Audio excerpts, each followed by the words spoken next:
right, folks, saddle up and lock in, because today we got a special guest stomping his way out of Ashmont, Alberta.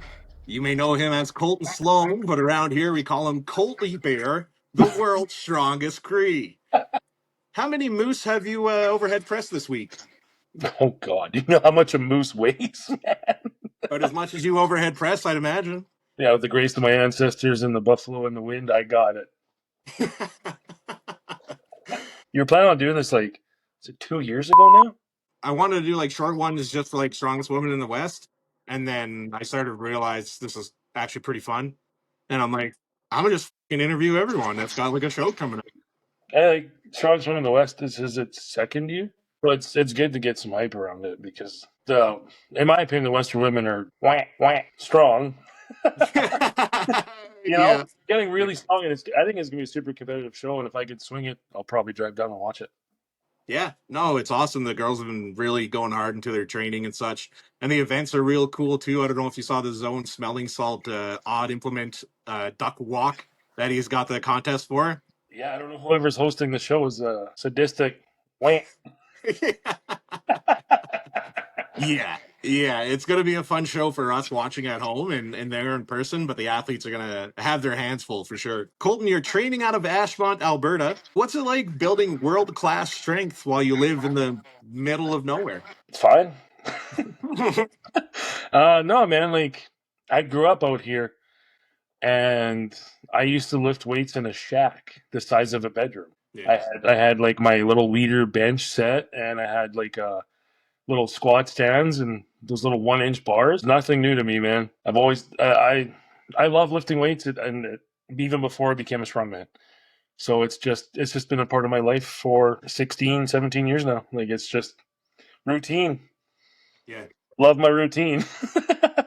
If you've watched Born Strong, which is a great documentary on strongman, Zadrunas trained in similar conditions that I train in now. Yeah. And he's one of the greatest strongmen of all time. I think if you want it bad enough, you'll just make it work. It's just like a garage you got going right now. Yeah, well, it's like an old addition they had on the high school that a friend of mine bought and moved to a lot, and the roof leaked, but I fixed it. But it was leaking for years. And I called the electrical company, so there's no power, there's no water, it's nothing. It's literally just a shack. But I'm grateful for it, man, and I won Western Canada's Strongest Man out of that. It's not about the fancy equipment or the training partners. True grit. Yeah. Yeah, that was actually one of my questions without the fancy gym or the, constant buddies in the background hyping you up. Like, how do you stay strong and focused? But yeah, it's just those are the days when motivation is long gone and it's just discipline that you're digging into at that point. Yeah, man. Well, for years I channeled a lot of like anger towards training. I ran out of that. So, yeah, it's just discipline and enjoying the process. And it's my time to express myself in the way that I know how. And I love it. And sometimes I use my job site radio to listen to music. Sometimes I train in silence. It really just depends on what my brain needs on that day. Yeah. And you have to be able to go within yourself in order to push yourself. And this is what we do. This is just, I love it. I do travel. Like, I travel to other gyms when I need to, but most of the time I got what I need right here home. So there's a bit of outdoor training involved as well, I'd imagine. Oh yeah, I train. There's an asphalt parking lot, and I'll open the window and sling weights out it, Yeah. throw them back in. I think that's what's gotten me so strong is the setup and tear down. Yeah.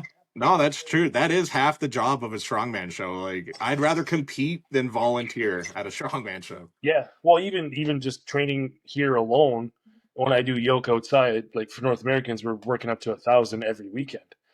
Yeah. So I'm slanging out 850 pounds worth of plates and then putting it away. Put it away. You put your plates away. You put your stuff away when you're done at the gym. Yeah. Yeah. You see some of the posts of gym owners that are like walking into their gym and they're like, guys, it's even change plates, 1.5 kilo plates that are thrown about. And it's like brutal.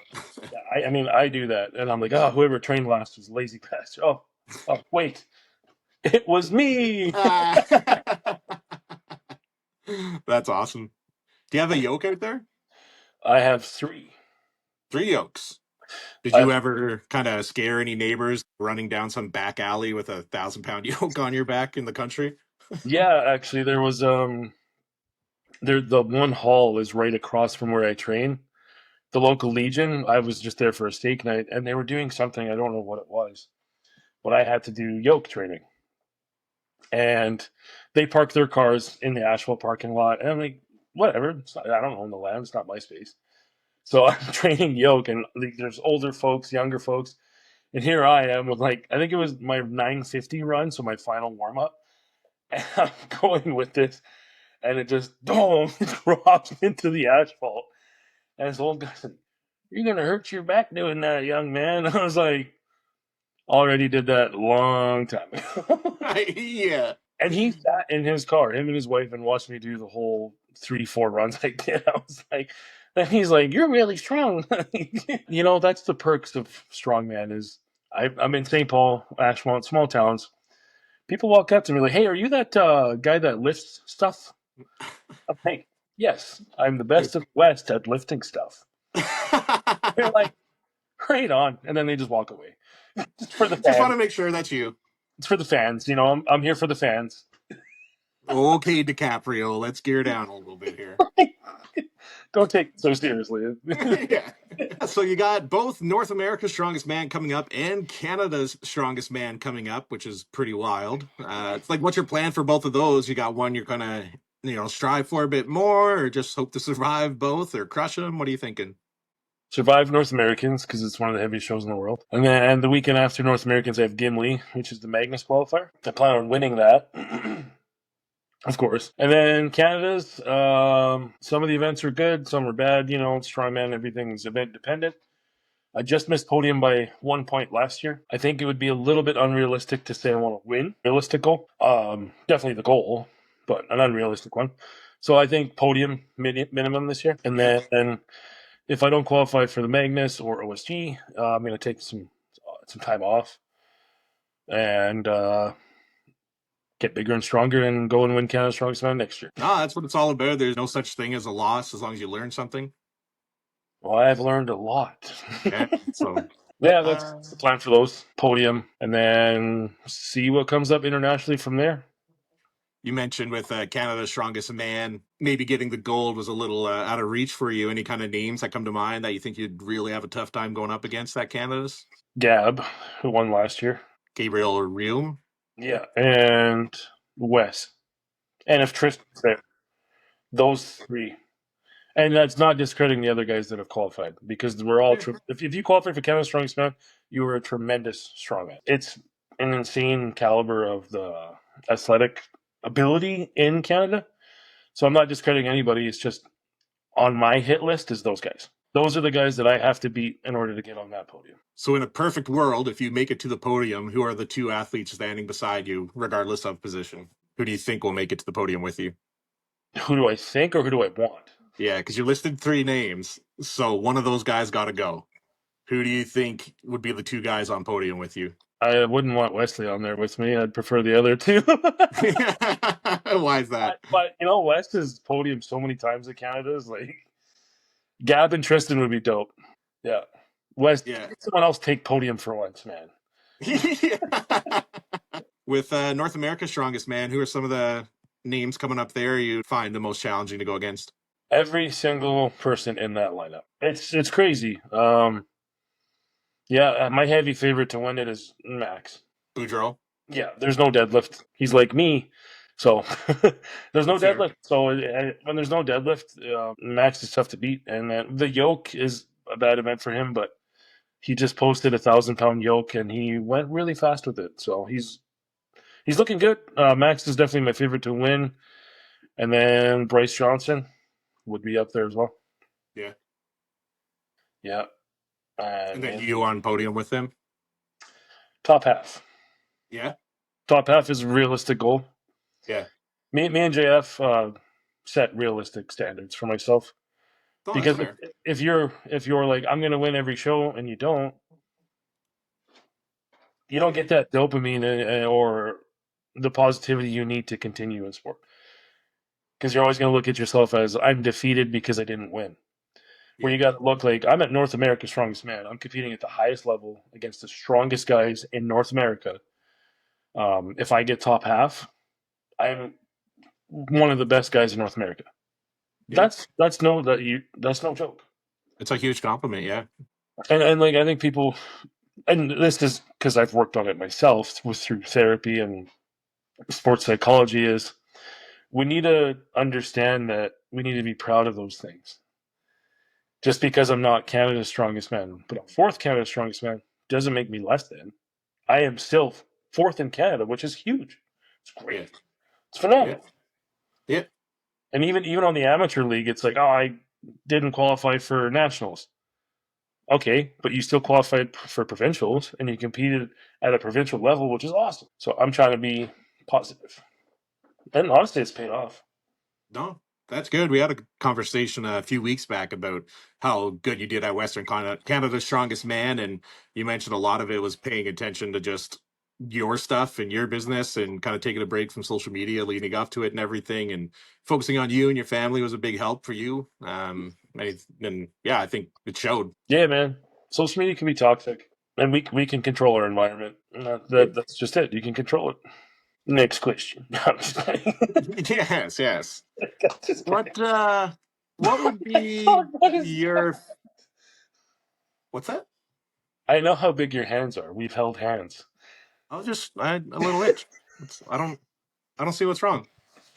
I don't know why you're being weird. Anyway, particular event you can think of when you're looking at events coming up for a show that you just look at and you're like, oh yeah, this is I getting first place on this one. Is there any particular event that you know you got? I'm usually really good at front carry events. Oh, you know So that like didn't you once upon a time hold the world record in the Husafell carry?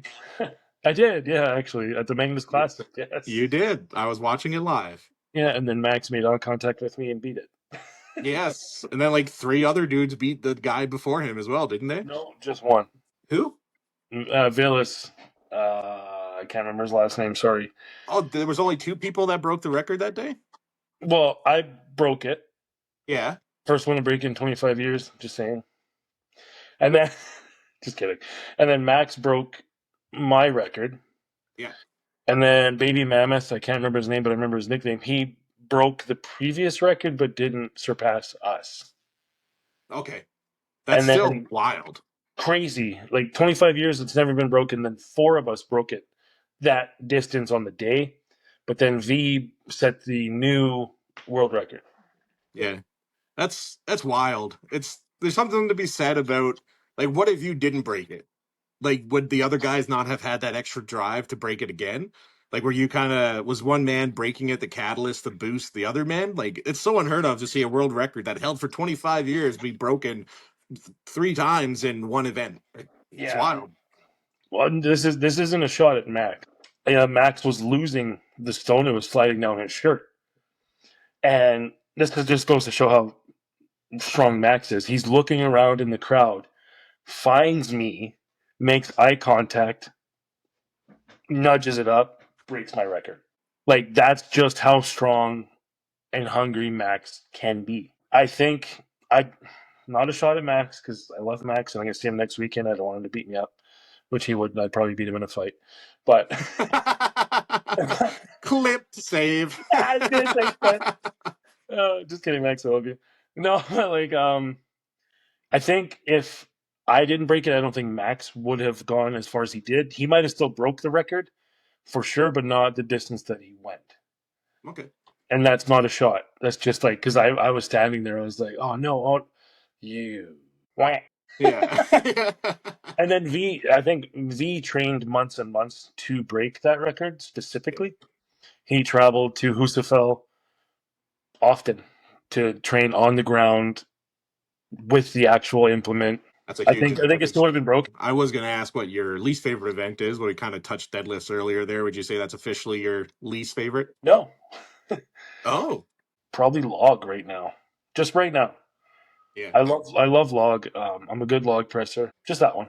Like the max axle at Westerns was fine, pain free. I think I could have hit 400 on the day. We'll figure it out. We'll get it. Yeah, so Colton, Colty Bear, world's strongest Cree.